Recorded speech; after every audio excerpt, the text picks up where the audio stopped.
Salut à tous, c'est Toy Slayer. Aujourd'hui, je vous propose la review de l'action figure de David Martinez, issu de l'anime Cyberpunk Edge Runner. C'est édité par Jada Toys. Et franchement, si vous n'avez pas vu l'anime, il est sur Netflix, il fait qu'une dizaine d'épisodes. Il partage également l'univers avec le jeu vidéo du même nom, Cyberpunk, qui est tout aussi bien. Franchement, cet anime, c'est une petite pépite, je vous le recommande fortement. Alors, comme d'habitude, Jada Toys essaie de nous faire des packaging vraiment bien chiadés, qui reprennent bien l'esthétique de l'univers, avec le jaune fluo, le logo en bas, assez agressif. Toutes les inscriptions dessus sont en vernis sélectif, donc légèrement texturé quand vous passez le doigt. Derrière, on a une belle illustration avec tous les personnages principaux.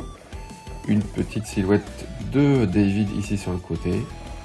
Et voilà pour cette jolie boîte vitrine. On va ouvrir tout ça et regarder le contenu. Alors on va checker un petit peu les accessoires présents dans la boîte.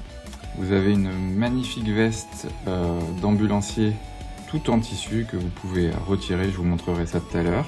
On retrouve le pendentif de David. Il faudra faire un double tour autour de son cou si vous voulez qu'il tombe correctement entre ses pecs, sinon c'est un peu long. Également le canon dont il hérite de son pote dans la série qui vient se clipser ici sur l'avant-bras. Je vous montrerai ça tout à l'heure. Une paire de mains supplémentaires qui permettent de tenir le gun. Le gun ici de David qui est plutôt bien modélisé. Et enfin une tête supplémentaire de David un peu plus vénère avec la bouche ouverte, dents serrées. Plutôt bien faite d'ailleurs. Voilà, allez, on va s'intéresser maintenant à la figurine en elle-même. Alors on va regarder ensemble l'aspect général de la figurine. Franchement, à première vue, c'est très satisfaisant. Le sculpte est très joli. Ils ont mis un manteau en tissu, en plus plutôt qualitatif, c'est pas tout fin, c'est assez épais. Il est bien coupé, il est ni trop large ni trop court. Il va parfaitement à David.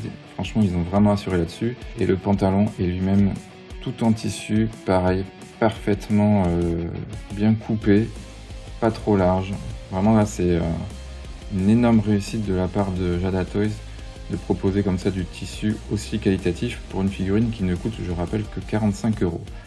Alors, on va s'intéresser à plusieurs choses dans cette figurine, notamment la veste. Déjà, on peut la retirer. Avant ça, je voulais vous montrer quelque chose. Donc, si vous enlevez les mains, vous pouvez faire une pose où il a les mains dans les poches. Vous voyez que les poches ici, vous pouvez aller mettre le poignet à l'intérieur des poches et lui faire une pose un peu plus lascive quand il marche main dans les poches.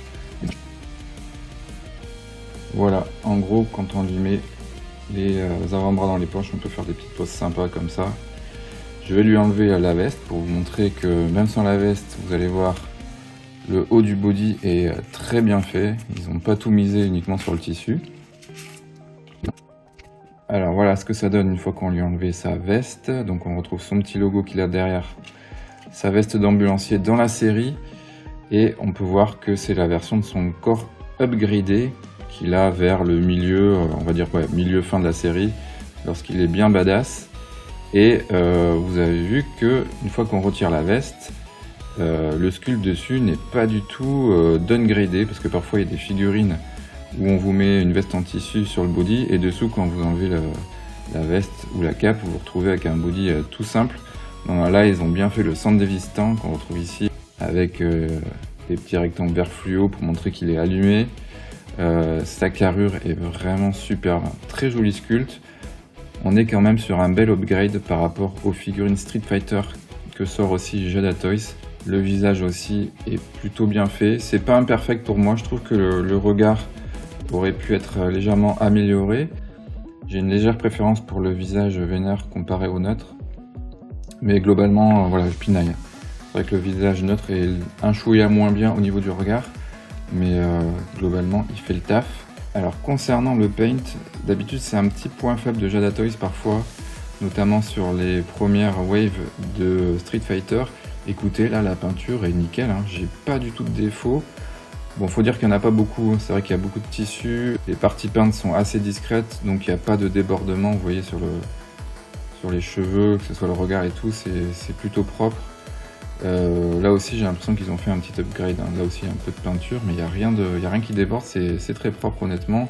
Même sur le second visage, c'est plutôt bien fait, hein.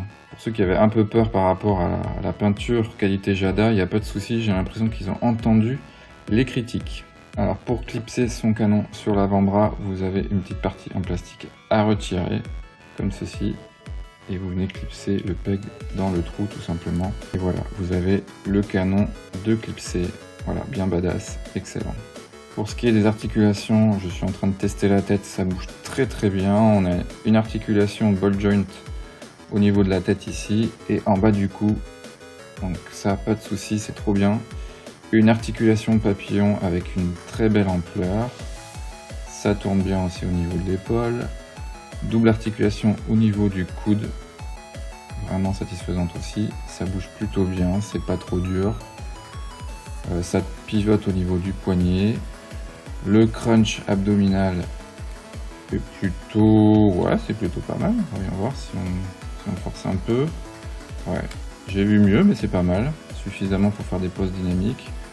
En arrière aussi, c'est pas mal. On peut même faire un 360. Hélicoptère.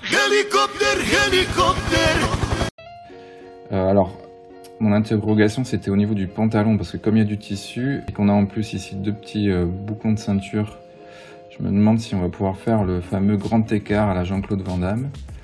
Bah écoutez, no problème, hein. Franchement, le pantalon gêne pas du tout l'articulation. L'ingénierie de chez Jada Toy a été efficace là-dessus.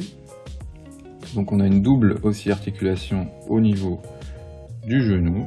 Pour ce qui est des pieds, on n'a pas de pointe comme par exemple sur les Sage Figure, ça c'est un peu dommage, mais bon, ça pivote bien à la fois sur les côtés, sur le devant, en arrière, c'est vraiment un sans faute quasiment pour les articulations. Donc en résumé, le sculpte et les articulations, franchement très plaisant, pas de défaut majeur. Je pense qu'on peut faire des poses vraiment très sympas et en plus avec un design accurate à la série. Allez, maintenant on va regarder la taille du personnage. Alors concernant le gabarit de David, je vous ai mis d'autres figurines à côté de lui pour que vous puissiez voir ce que ça donne en exposition. Donc sachez qu'il mesure, si on prend le haut de sa coiffure, quasiment 16,5 cm environ. Et à côté de lui, donc je vous ai mis dans la même gamme Jada Toys Cyberpunk Lucy. Ici vous avez toujours une Jada Toys. Vous avez la Chun-Li de la gamme Street Fighter. Juste derrière, vous avez un Colossus Marvel Legend. Ici, un bon gros Hulk SH Figuarts. Et notre SH Figuarts de Reno. Donc, vous pouvez voir qu'au point de vue gabarit, il est quand même assez grand. Si on compare par exemple au gabarit de Lucy qui fait une tête de moins que lui dans la série, on peut voir que c'est bien respecté. Donc, la taille de David, rien à dire, c'est plutôt accurate. Et maintenant, je vais m'aider des différents accessoires présents dans la boîte pour vous faire quelques posings, quelques photos et vous dire la conclusion sur ce David Jada Toys. Difficile de trouver un défaut à ce David Martinez de Jada Toys. Pour moi, c'est un quasi perfect. La veste en tissu, le pantalon en tissu, les accessoires, il y a juste ce qu'il faut. Franchement, j'ai du mal à trouver un point négatif. Même le paint, qui est d'habitude le point faible de Jada Toys, ça passe. Allez, si je devais pinailler un tout petit peu, la cordelette de son pendentif est un chouïa longue. Mais bon, comme vous pouvez le voir, il suffit de faire un double tour et c'est ok. Après, peut-être le regard du visage note qui est pour moi un chouïa bas. Mais vraiment, c'est du pinaillage, hein. Honnêtement, pour 45 €, si vous aimez la série, faites-vous plaisir, c'est donné.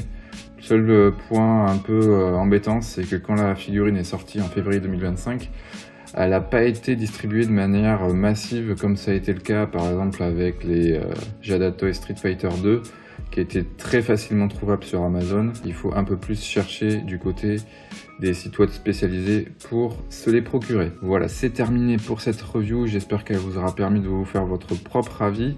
Et quant à moi, je vous dis à bientôt sur la chaîne pour d'autres reviews short et live. Ciao!